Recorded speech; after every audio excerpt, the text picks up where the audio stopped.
Civil सेवक बनना है तो वाक संयम बहुत खतरनाक स्तर पे होना चाहिए। कब बोलना है, क्या बोलना है, आपकी एक एक बात संविधान के मूल्यों से प्रेरित हो, संविधान के मूल्यों के खिलाफ कुछ भी ना हो। किसी पार्टी, किसी धर्म, किसी जाति की पक्षधरता नहीं करनी है सिविल सेवक होते हुए। कहते हैं ना कि आप नेता किसी समुदाय के हो सकते हैं, पर जब आप प्रधानमंत्री या मुख्यमंत्री बनते हैं या डीएम बनते हैं, पूरे समाज के बनते हैं। पूरे समाज की जिम्मेदारी होती है। और सबसे बड़ी बात, अगर ये क्षमता है कि एक एक व्यक्ति के पास जाके न्याय दे सकें, महलों से निकलकर जंगलों में, बस्तियों में, गरीबों की झुग्गियों में जा सकें, वहां उनका काम कर सकें। रामचरितमानस के अरण्यकांड में बड़ा अच्छा वाक्य आता है। राम कह रहे हैं, मुझे लगता है वेलफेयर स्टेट की धारणा यहां से भी जुड़ती है। पब्लिक सर्विस डिलीवरी मैकेनिज्म देखिए क्या है। कुछ मुनियों को परेशानी थी, उन्होंने मुनियों की परेशानी दूर कर दी है। और फिर किसी मुनि ने बताया क्या क्या दिक्कतें होती, तब राम ने क्या किया, निशिचरहीन करो मही, इस पृथ्वी को राक्षसों से हीन कर दूंगा। भुज उठाई पनकीन, भुज उठा के प्रण किया राम ने। सकल मुनिन्ह के आश्रमन, सभी मुनियों के आश्रमों में जाई जाई सुख दीन, जा जाके सुख दूंगा। मुनि से ये नहीं कहूंगा कि आके फॉर्म भरो, आधार कार्ड दिखाओ, उसके बाद तुम्हारा न्याय होगा। अच्छा राज्य वो है जो एक एक बेनिफिशियरी के घर जाके न्याय करता है, न कि ये उम्मीद करता है कि न्याय करवाने के लिए कोई मेरे पास आएगा।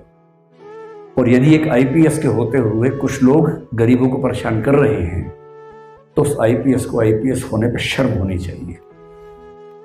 आईपीएस होने का मतलब है कि जब तक मैं इस जिले में हूं, किसी गुंडे मवाली की हिम्मत नहीं कि एक भी शरीफ व्यक्ति को परेशान कर सके। अगर वैसा आईपीएस बन सकते हैं तो आईपीएस बनिए, वरना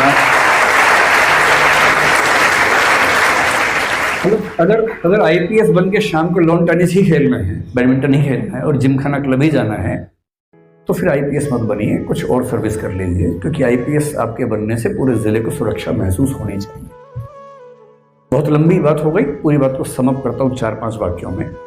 अगर आप सिविल सेवा में जाना चाहते हैं, अपने अंदर 4-5 चीजें देख लीजिए हैं, या पढ़ने में अच्छे होंगे तो ही जाएंगे, वो तो है ही, मैं उसकी बात नहीं कर रहा हूं, वो तो होना ही चाहिए।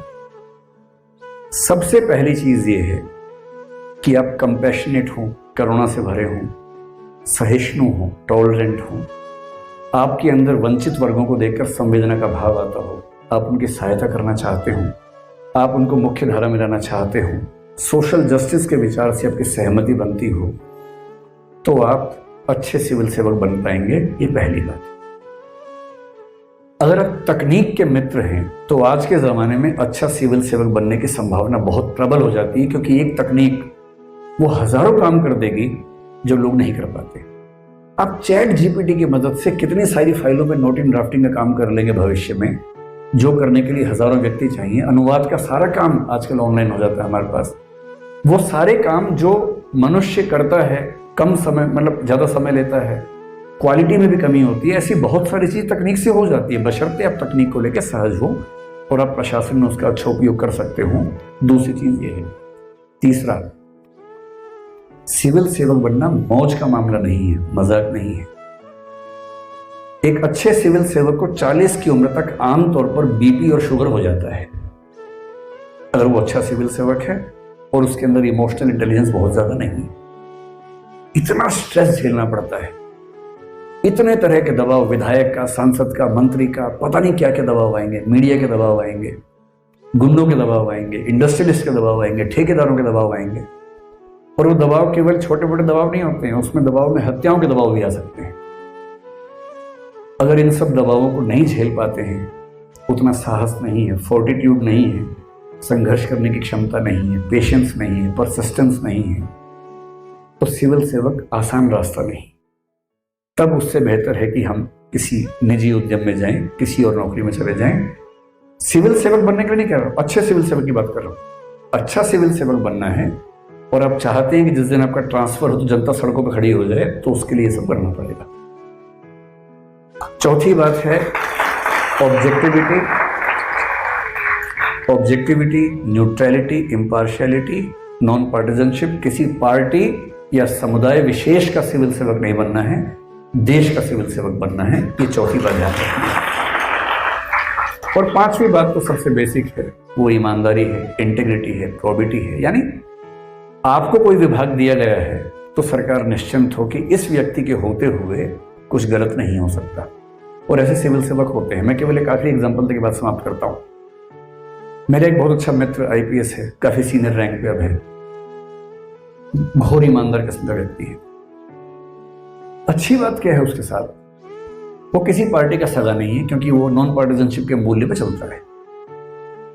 लेकिन जिस राज्य में है वहां दो पार्टियां सत्ता में आती हैं क्रमशः।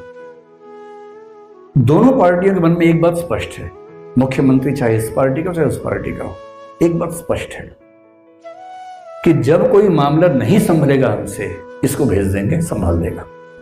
क्योंकि उनको भरोसा है दो तीन बातों का। पहला, इतना योग्य है कि हर प्रॉब्लम सॉल्व कर सकता है, इतना ईमानदार है कि कोई इसको करप्ट कर नहीं सकता, इतना मजबूत है कि कोई इसको झुका नहीं सकता। आईएएस आईपीएस बनने का मजा तब है जब इतिहास आपको याद करे इस रूप में। और